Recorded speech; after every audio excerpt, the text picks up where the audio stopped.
It's fast and quiet, a step up from Eureka's Mignon line with higher speed grinding and 2 times the power. This made in Italy grinder has 3-time grinding presets plus manual on-demand grinding. The Atom grinder we're looking at, it's in Eureka's commercial line, but it's going to appeal to prosumer level home users as well.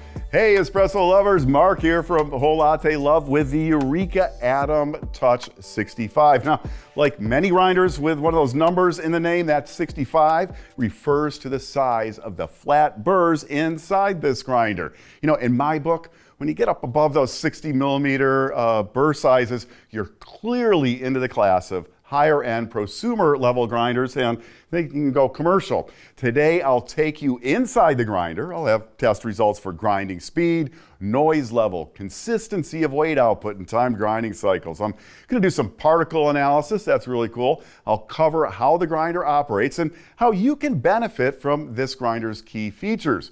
Again, we're going to go inside and take a look at the components and build quality. I'll have some usage tips and tricks to get the most out of this grinder, including how to find the grinder's 0 representing its finest grind setting. And hey, something special and really cool, we're going to be giving away this very grinder. It's something our viewers have asked for, so we're going to do it, and we'll be doing that with most of our featured products in our videos, so be sure and subscribe so you don't miss your chance. Check out our contest page, link down in the description for all the details, and here's a special tip. You're going to want to pay close attention to this video for a better chance of winning. So what should an espresso-focused grinder be? Well, of course, you know, it should provide reliable and excellent grind quality. And when you get into big burr grinders with powerful motors like this one, you know, it's really almost a given. Beyond that, you know, what's really important to me and should be to you is what's it like to use this thing every day? Is it easy to change the grind size? Is the adjustment precise? Is it easy to clean? Coming up, all that and more. The features here, well, you've got that high-speed grinding, and we'll see just how quick that is coming up. With those 65 millimeter burrs, again, a powerful 4.2 amp motor. That's 2 times the power that you get in Eureka's Mignon line.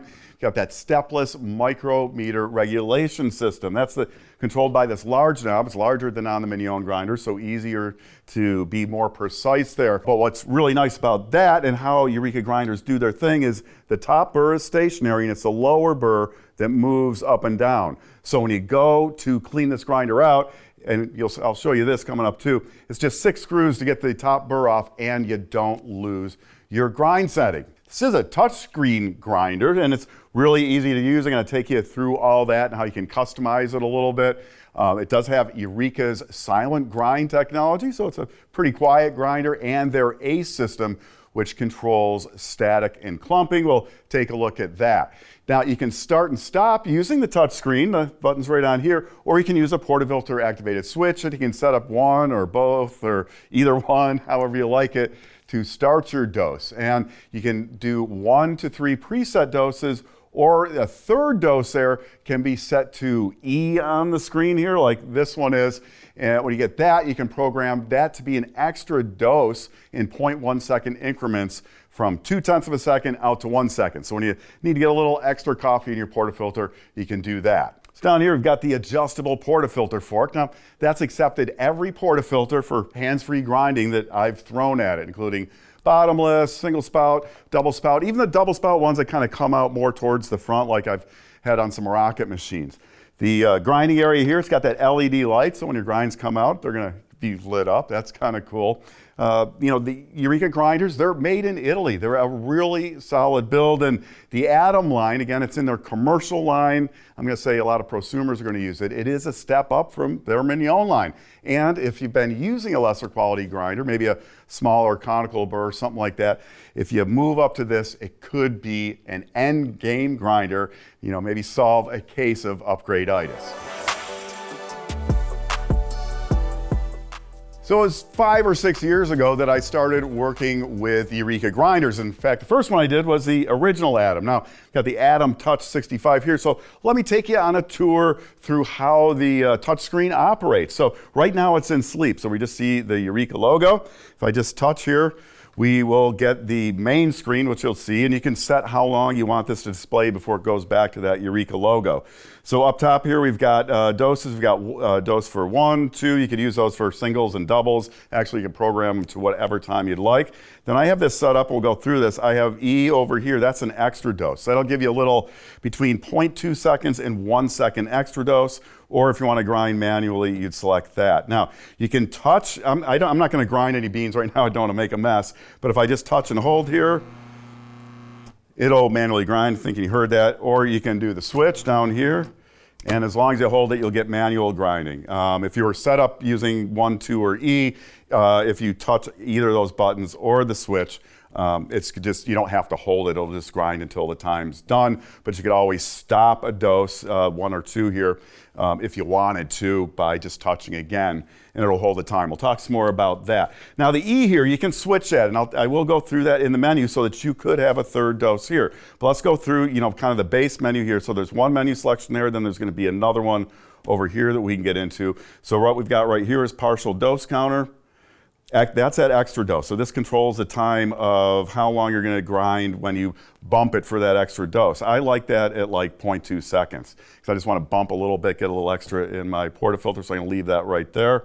Then you can do a password here if you would like, if you want to protect your settings. You can set a password. I'm not going to do that. And then the last screen is just your firmware and model number, that kind of stuff. Now here's that other menu. So over here, these are non-resettable counters, so you can't reset this counter, and it's going to count up all the doses you've done. This grinder, you can see it's relatively new out of the box. You can set your brightness here, and you can do select dose every time. If you set select dose on every time, that means you have to select which dose you want to use from that main screen, the 1, 2, the E, or the M. I leave that off because I don't like making extra button pushes, and I'm probably going to use the same dose almost every time. After that, set dose 3. So that's where you can switch out of that E that was on the front screen for the extra to just another timed grind cycle. And then activation mode. So here you can choose to activate grinding by the display, the micro switch, or both. I like to have both available, so I have them both checked off. Burr maintenance here. So we'll go into the setting here. So you could turn this on or off, and then you've got some numbers here, 65, 75, and 80. Those refer to the burr size. So this is a 65 millimeter grinder, so we're going to use 65. So, if it was a 75 millimeter version, you go to 75, but we're at 65. Then you go on here next. Then the burr type. So we've got standard, red speed, what looks like tin here, that's for titanium, and then the diamond inside burrs. I got standard burrs in here. Those are good for 500 kilograms of grinding. And then that's it. Now, if you want to go back to the home screen, we just keep going back, and boom, we're right there. So again, little thing, so with that 500 kilograms of grinding, let's say you grind, a couple of kilograms a month. If you set that alert on, it's going to be almost 20 years, I think, if I'm doing the math right, until you're going to get alert to change your burrs. First thing I usually do with a new grinder is I'm going to find its 0 grind setting. That's the finest grind so we're going to find out where the burrs touch and then just back off a little bit. So to do that, now I do have my hopper on. I've got some beans in here, but I have no beans are in the machine. I've got see this little stopper here is shut, so no beans are inside. So what I'm going to do, let's wake up the display here, and I'm going to go to the manual grinding here. So now, so long as I've got my portafilter switch set up, as long as I just press and hold that in, the grinder's going to run. So I'm just going to give it a little run, and that's kind of the sound you're going to get. So if my burrs aren't touching there, that's a good thing. Now I'm going to turn this, hopefully, so you can see it while I'm doing it. I don't know exactly where this was set when it came out of the box. Right now it's kind of, 1.5 or so. So I'm just going to run the grinder. I'm going to turn to a finer setting, so to a lower number on this one, until I just hear those burrs touch. Then I'm going to stop and just back off slightly to a coarser setting. So again, I'm going to hold the portafilter button in here. It's running, and you should hear this when it happens. So I'm there. And that's burrs touching. And that's okay if they touch like that for just a split second. I mean, do back off or let go of that button so the motor starts running if you think you're in trouble. But so again, we'll do that one more time. I'm just gonna go a little finer and back off. So that's like the 0 setting. And incidentally here, I noticed this doesn't happen with every grinder, but I'm really close to 0. Now, I don't know, honestly, if that's by design or that just happened to be coincidence. Usually these numbers are just for reference. And just because, you dial in a coffee and it's set at 1 or something, that doesn't mean every coffee you use or even the same coffee after it ages. You may need to adjust the grind size a little bit. So that's really cool. Again, don't know if that's coincidence or just what happened. But again, I'll do that one more time. So just hear those burrs and then back off a little bit. I'm just gonna put it at 0. Now it's highly unlikely I'm gonna want the grind set that fine when I go to dial in. So we're probably just gonna move this up a couple notches and then we'll test the grind. So I found 0 on my grinder and I've backed off to a slightly coarser setting there. Now it's time to get some beans in there and start some grinding, to maybe talk just briefly about dialing in, that kind of thing. Now I did have beans already in my hopper up here.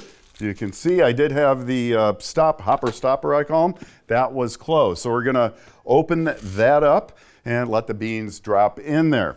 Now what I want to do is I want to get kind of close to a grind that's going to be appropriate for espresso. Oh, I also want to talk about seasoning of burrs. Now, because I've heard people like, do I need to season my grind all kinds of coffee through there and throw it away?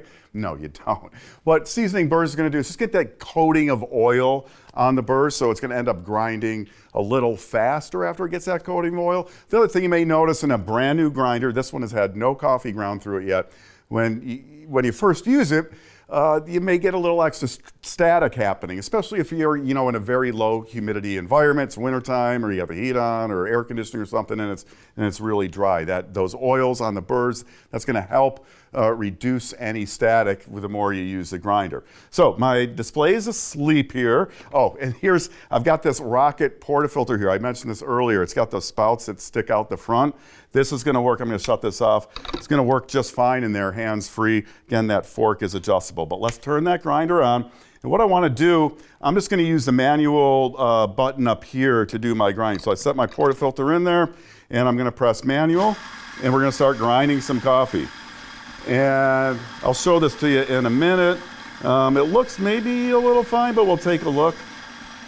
And again, my 0 setting was right near 0. So what I'm going to do here, take a look at this, and I'm going to pinch it between because we're looking for something powdery, and really what you should be seeing, and this can be hard for you to see, but when you pinch this coffee together, what you're going to see is almost your fingerprints, and then you're kind of close to an espresso size, and then that's time to go pull a shot, see how it does. So let me dump this out here real quick. And we're going to grind a little more. Now, I didn't get a lot of static out of that, so I can also start it just by pressing. And you can see I'm filling this as I believe like an 18-gram capacity basket. Filled that in, I don't know, about 5 seconds or so in manual there. So there's that grind. Again, it's looking really nice. It fell really nicely into my portafilter. Now, you can adjust the fork here up and down. So if it wasn't falling exactly, centered in your portafilter, mine did really nice out of the box, and I didn't even try this. Again, it's the very first coffee I've ground through this grinder, and it fell real nice. But you would be able to adjust the portafilter and change the angle of how that sits in there a little bit if it's not hitting right where you want it to. But it looks like I'm pretty close. Maybe, I'm going to say, before I was to pull a shot, I don't know, that's pretty close. Maybe just a hair finer. So the other thing to know about when you're using a grinder, if you're gonna adjust finer, the grinder should either be totally empty of beans or should be running. If you want to make an adjustment coarser, you can do that at any time. Now, why should the grinder be running? Because those burrs, you're putting them closer together when you adjust finer, and there's going to be some partially ground coffee in there. And if you squeeze that coffee hard enough, when you go to start the grinder next time, it may not start. In fact, if you have that happen, you want to get to the power real quick if the grinder's not stopping on its own, if you were running a time cycle. So let me just grind a little bit more. So I'm going to adjust a little finer here as it's grinding. Wake that up.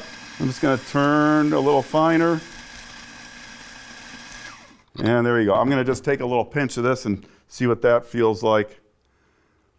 Yeah, so I think somewhere, right around in between, and I ended up at about, somewhere around a 3 to 4 from the 0. Now again, that doesn't mean that you should set your grinder, if you get this, to 3 or 4, because your 0 might not be 0, and it's going to depend on how much coffee you're using, even to some extent to your tamping pressure, the filter baskets you're using. If you're using different filter baskets, the grind size can change, and certainly as coffee ages, or again, if you change coffee, your grind size is almost certainly got to change. Now, I'm not going to get deep into dialing in. That's as far as I'm going to go, because I do have a great video. I've linked that up here. You can find that down in the description, that takes you through the very simple process of dialing in grind size.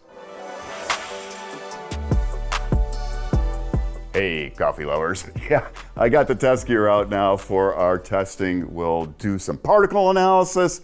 We'll check timed grind dose weight accuracy, calculate grinding speed, and get the grinder's noise level. Now, 250 microns is a generally accepted median particle size for espresso grind. So step 1 in our process is setting the Atom's grind size to produce a median particle size that's within 10% of 250 microns. To do that, we're going to use this really cool little thing here, the Latte CM200 particle analyzer. So we're going to grind some coffee, take a sample, test it, adjust the grind size, and repeat that test until we're within range of the 250 microns. Now, each sample gets tested 5 times with that little pop, like, the old treble game there.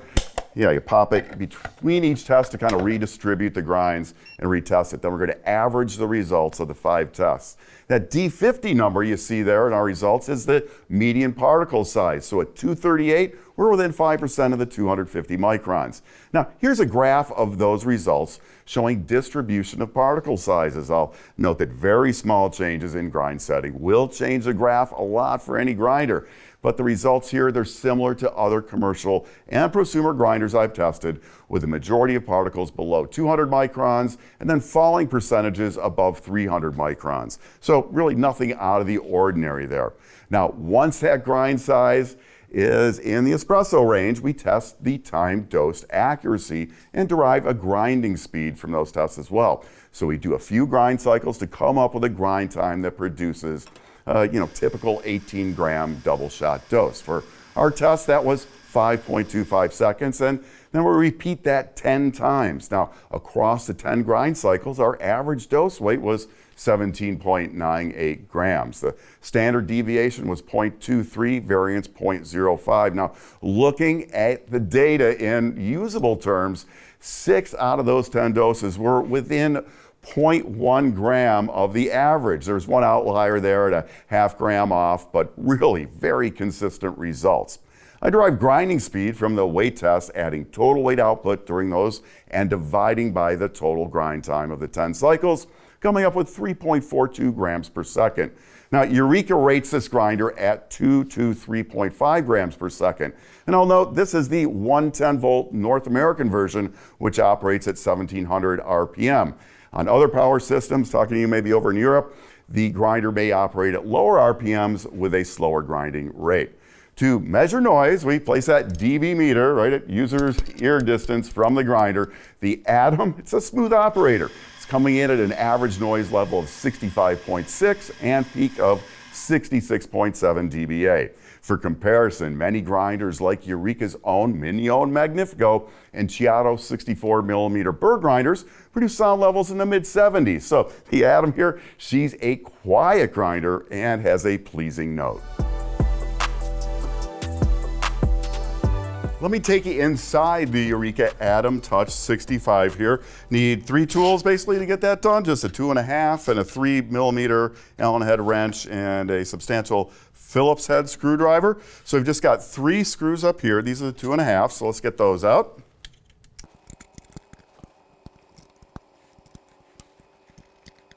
And once those are out, the whole top cover just comes right off.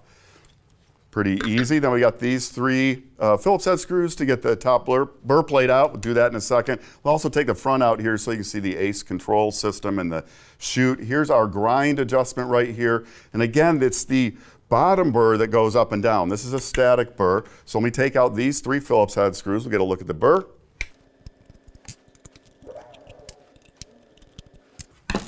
All right, so just 6 really easy to remove screws to get at your burr here. So that's that 65 millimeter burr. In here we've got 3, if you were gonna change the burrs, standard burrs go 500 kilograms on this grinder, so it could be a while, but you got the 3 straight head screws in each of the burrs to remove those.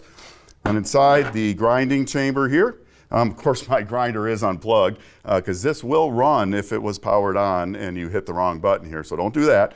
Then we got the sweeper arms that push the grind out. I'm going to take this front plate out. This is just 2 3 millimeter screws. We get a look at the delivery chute and the ACE system in there.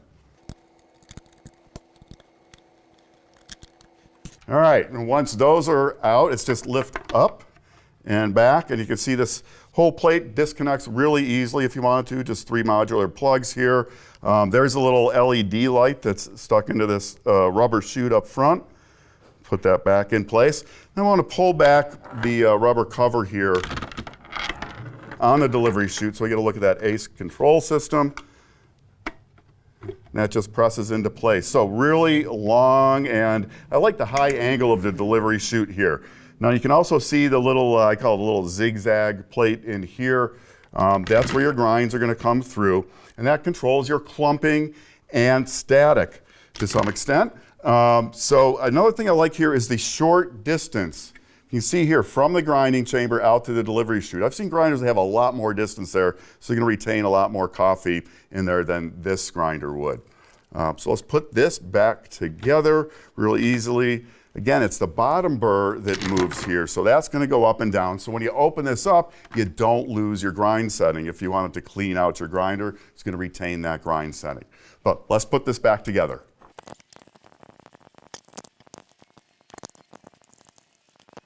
All right, so there we go. We're all back together again. Just 6 screws to get those burrs. Don't lose the grind setting. Like the delivery chute there, how that operates nice and steep. You get a nice flow into your portafilter, and really easy to access everything. Tips and tricks for using the Atom Touch 65. First, we talked about some of these before, but find your 0 grind setting on the grinder. Again, to do that, I suggest just going to the manual, pressing in one of the activation switches, either the portafilter activated switch or up here on the screen, and running the grinder, adjust to a finer grind size until you just hear those burrs touch, then back off. Breaking in a grinder. All it is really is getting a coating of oil on those burrs. The main thing that's going to happen when you do that is you'll end up grinding a little bit more in the same amount of time once you get into a few pounds of grinding. So, if you set, your dose was coming in maybe 5 seconds, it might come a little quicker to get the same weight out, assuming you had the grind setting the same. Also, that break-in is going to reduce any static. So if you initially had some static flyaway of your grinds, that coating of oil is going to reduce that static. When to replace burrs? Again, the standard burrs in here, they're good for 500 kilograms of grinding. You can set up to get an alert, as we saw in the menus there, if you'd like, but it might be a very long time. If you're going through a few pounds, a couple kilograms a month, it's going to be a really long time. Those programmed doses. So you can always stop a dose when it's in progress. So let me just do that. So I'm going to select the 1 dose here, and I'm going to press in on the switch to get it grinding. And then I'm going to press again to stop it. And you see, this continues to flash here. Now, maybe you don't want to, now you can continue this dose. Maybe you don't want to continue that dose. If you don't, you just press and hold on one of the other selection buttons until it stops flashing, and then you can do the same whole dose again. What else we got? Oh, select dose every time. Down in the menus there, we saw that if you turn that on, I'm going to suggest maybe you'll leave that off, but really it's up to you. If you were to turn select dose every time on, that means you just have to select which one you're going to use every time you go to run a grind cycle. To me, it's just an extra button touch, and I'm probably going to be using the same dose most of the time, but that's up to you. That press and hold is how I really like that. It makes this grinder super easy. So if you wanted to do large time changes on the screen here. You can just press and hold to get those, or you get, much more accurate by just tapping like that. Makes it really easy. Dialing in your grind. If you're not familiar with how to dial in the grind, check out that video I've got linked up here down in the description. It'll take you through the really simple process for doing that. Just remember, when you're dialing your grind, you want everything else to be consistent. And just that starting point for your grind size. I'm going to grind a little bit more here so you can take a look at that. So that starting point, you're about at an espresso size. You're not going to be perfectly there when you pinch it between your fingers and then look at it, you can kind of see your fingerprints in there. And you're pretty close there. Now you're probably going to have to adjust it from there. So check out that video. It'll show you how to do all that. Accessories that you might consider with your Atom Touch 65. I've got a Kaya lunar scale over here. For this, we're grinding by time here, but you may want to weigh your output. In fact, you probably should. We really suggest doing that from your grinder and then weighing your espresso output. That way, you can do the brew ratios where you use maybe 18 grams of ground coffee and you extract that out to 36 grams. You say, that tastes good. Or maybe I want a little more out or a little less out, and see how that taste differs. A little tip with these is the Kaya Lunars, they come with this little rubber mat. I think it's really for setting a glass on when you're, have it on your espresso machine. But if you flip that over, it's like, how do I weigh my portafilter with the coffee ground in it like that? Well, you flip this guy over and then set it on like this so your spouts are over there. And then that keeps it off your countertop so it's not touching, so you can actually weigh that. I do like the Kaya Lunars. Next up, we have the dosing funnel. This is a split ring vitamin. So this would go on here like this. And this grinder, the Atom, really doses well in the portafilter. So honestly, do you really need this? Well, not really, but it can help out. Especially like if you're going to go use this next accessory, which is a vitamin WDT tool. That's for stirring your grinds. Not everybody will go here in WDT, but it's something a lot of people like to do, and we have in the past done some testing. So maybe it does make your extractions a little bit better. But if you have that ring on there and you're doing your stirring with the ring, it keeps your coffee in the portafilter, especially if maybe you're overfilling a little bit. Of course. If you don't already have one, a tamper. Again, I've got another vitamin product here. These come in all kinds of different handle finishes. So we've got wood ones, this black one here that kind of matches up nice. These are precision instruments. I've liked that a lot of manufacturers have gone. This is labeled 58.5 millimeters, which will fit most 58 millimeter filter baskets. They're generally like 58.6 or something on most of them.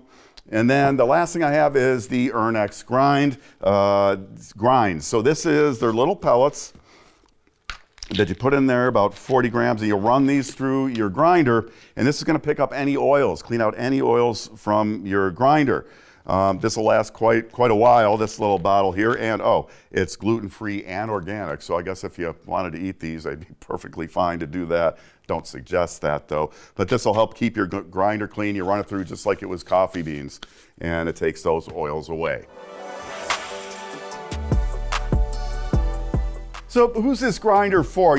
It's got those 65 millimeter burrs, and for me, once you get above 60 millimeters in size, you're really into next level grinding. It's really rare to get clumping in the grinds from them, and they really distribute nicely into a portafilter. And the Atom Touch here, it doesn't disappoint with that. It's got that really powerful 4.2 total amps, so it's got a lot of get up and go. It's about 2 times the power of the Eureka's Mignon line, so a good choice if you want to grind faster, more often, or maybe you're going to be using lighter roasted specialty beans that usually are harder. Every once in a while, you could run into a less powerful grinder that has some trouble starting when you're doing a really hard bean. So who's the grinder not for? Well, first, it is an espresso specialist. It's set up to grind directly into a portafilter. Now look, I know all the time people are wanting a multi-purpose grinder. So can this one grind for other brew methods? Sure, but it's not really set up to do it easily. You'd have to do some monkeying around to get something under there to grab it. The portafilter support the little forks come off, so you can't get those out of the way. but it's going to be kind of a pain to use for that. You know, I think one of the big things is, especially when you go to adjust the grinder. Now, no problem going up to a more coarse grind size, but when you come back to a finer grind size, you either got to be out of beans or the grinder has to be running, and it's, you know, can sometimes be kind of difficult to hit exactly where you were for your espresso grind size. Well, that's the Atom Touch 65. I'm Mark. Hope you enjoy this content. You know, if you do, I invite you to subscribe to the channel, and I hope you'll come back for more of the best on everything coffee, brought to you by Whole Latte Love.